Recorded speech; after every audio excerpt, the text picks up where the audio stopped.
Halo, selamat bertemu kembali dengan saya Dr. Gigi Manginar dalam topik promosi kesehatan gigi. Hari ini kita akan membahas tentang masalah kesehatan gigi yang banyak menjadi pertanyaan masyarakat, pertanyaan pasien-pasien yang berkunjung ke klinik kami di sini. Topiknya adalah apakah makanan, minuman panas dingin itu merusak gigi? Kita akan jelaskan secara ilmiah apakah makanan, minuman yang dingin itu dapat merusak gigi atau tidak. Banyak pasien menganggap bahwa kalau dia makan makanan yang panas-panas terus langsung makan yang dingin itu merusak gigi. Sebenarnya secara ilmiah itu tidak betul dan itu adalah pemahaman yang keliru. Saya percaya bahwa tidak ada dokter gigi yang akan bisa menjelaskan secara ilmiah bagaimana makanan yang dingin, tiba-tiba makan yang dingin, makan panas, terus langsung menyebabkan gigi berlubang, gigi rusak. Saya pikir itu tidak masuk di akal. Kenapa seperti itu? Karena gigi itu dilapisi oleh namanya email yang sangat kuat. Saking kuatnya itu email gigi, biarpun dipanaskan, dibakar dengan 900 derajat Celcius, dia tidak akan hancur.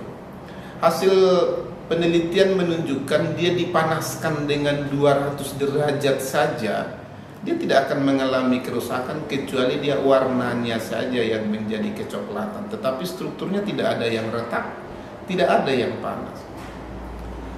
Email gigi atau lapisan luar dari gigi itu adalah jaringan yang sangat keras yang ada di dalam tubuh kita. Dia lebih keras daripada batok kepala kita itu, sehingga kalau mengebor gigi juga itu tidak mudah.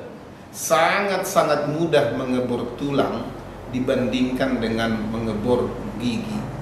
Jadi kalau pencabutan gigi kita lebih mudah kalau mencabutnya itu. Kalau sulit, kita bor saja tulangnya, itu jauh lebih ringan daripada saya mengebor gigi jaringan paling luar namanya email. Kalau begitu, kenapa banyak orang pemahamannya panas dingin, makan panas dingin, minum panas dingin langsung giginya rusak? Saya berpikir itu adalah pemahaman yang tidak betul.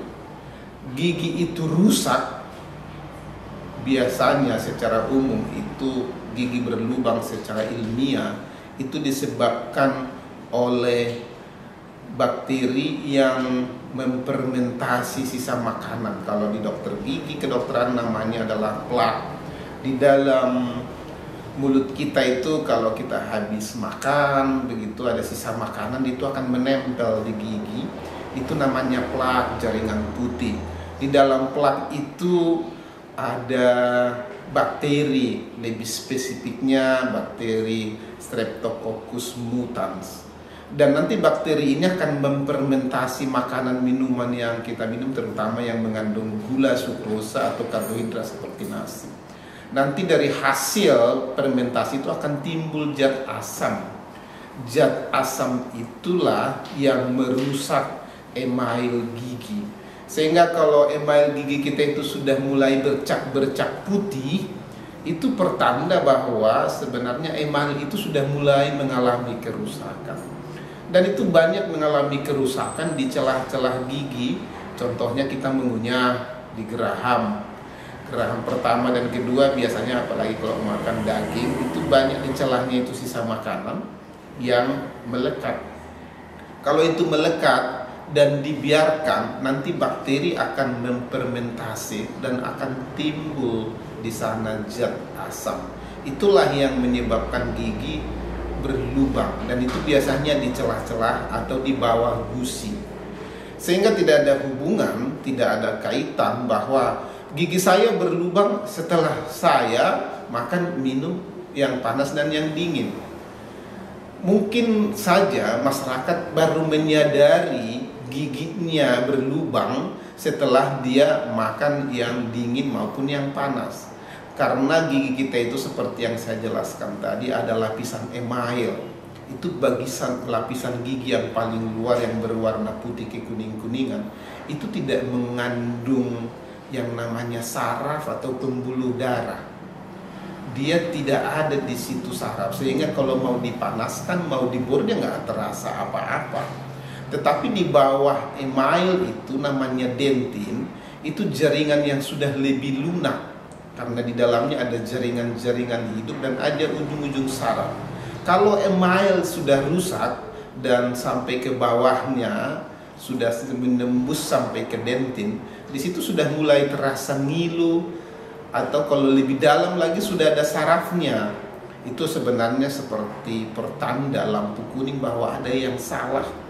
Tetapi biasa masyarakat kalau masih bisa ditahankan, ya paradigmanya ya udah masih bisa dipakai. Nanti kalau sudah sakit sekali baru dia pergi ke dokter gigi untuk periksa. Jadi seperti tadi yang saya jelaskan itu, kapan masyarakat menyadari, kapan pasien menyadari, atau kapan dia datang ke dokter gigi dikala sudah ada rasa sakit sewaktu makan yang panas dan yang dingin. Karena pada kondisi saraf sudah terbuka, dentin sudah terbuka, makan yang panas dingin menjadi terangsang menjadi sakit. Sehingga dia katakan, sewaktu makan saya yang panas dan dingin, gigi saya menjadi rusak. Sebenarnya itu salah, keliru. Yang betul adalah panas dan dingin itu membuat terangsang sarafnya karena sudah terbuka, email sudah rusak, dentin sudah rusak, dan sarafnya sudah mulai terbuka, sudah terangsang saraf giginya, sehingga terlambat. Sudah terlambat. Bukan panas dingin itu yang menyebabkan gigi rusak, tetapi panas dingin itu memberikan suatu tanda, suatu signal bahwa sudah ada kerusakan. Harus dipahami bahwa email seperti yang saya bilang tadi itu keras sekali, tetapi di bawahnya lunak, sehingga banyak pasien menganggap gigi saya ini lubangnya kecil saja. Sewaktu saya makan yang keras, langsung dia besar. Yang benar adalah di atas kecil sekali, tapi di bawah sudah besar. Kenapa begitu? Karena di bawah, di atas itu email sangat keras, sangat susah untuk rusak. Tetapi yang di bawah, dentin, sangat mudah untuk rusak. Sedikit saja rusak di atas, begitu sampai ke bawah, di bawahnya menjadi sangat besar. Itu seperti gua, kecil di atas, tapi di bawahnya besar. Begitu dia makan jagung goreng, dia makan masuk ke dalam menjadi besar. Atau ada ada pasien yang mengatakan, saya ke dokter gigi sebenarnya lubangnya masih kecil, tapi begitu saya dari dokter gigi itu lubangnya jadi besar.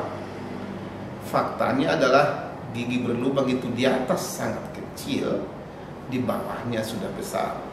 Kembali ke masalah utama tadi, bahwa kalau sudah seperti itu, makan yang panas dan dingin tidak menyebabkan gigi itu menjadi berlubang rusak, tetapi yang menyebabkan dia rusak adalah adanya kotoran plak dan difermentasi oleh bakteri, menyebabkan zat asam yang merusak email, dentin, dan saraf gigi. Kalau begitu, bagaimana supaya gigi jangan sampai berlubang? Bukan berarti kita harus menghindari makanan panas dan yang dingin, tidak ada hubungan. Yang betul adalah menyikat gigi seperti video-video sebelumnya. Malam sebelum tidur, pagi sesudah sarapan, dengan waktu yang memadai, minimal 2 menit, dan dengan tekanan yang betul dan teknik yang betul. Silahkan makan, minum yang panas dan yang dingin seperti biasa. Itu tidak ada hubungan dengan gigi berlubang. Jadi kalau ada pemahaman yang seperti itu, saya pikir itu adalah pemahaman yang keliru, dan silahkan disosialisasikan kepada banyak orang supaya tidak memahami keliru tentang bahwa makanan minuman yang panas bisa menyebabkan gigi rusak. Itu adalah perlu diluruskan, dan saya pikir ini sudah zaman informasi serba terbuka. Tidak boleh lagi petugas-petugas kesehatan terutama mempunyai pemahaman yang salah tentang itu. Beberapa waktu yang lalu saya punya pasien seorang petugas kesehatan, tetapi dia punya pemahaman yang salah. Dia mengatakan kepada saya, gigi saya rusak, berlubang karena saya suka makan yang panas dan yang dingin. Saya pikir itu pemahaman yang salah dan perlu diluruskan.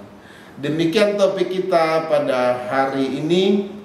Saya senang kalau para pendengar, pemirsa penonton dimanapun berada bisa berdiskusi, mencatatkan pertanyaan di kolom di sebelah kanan.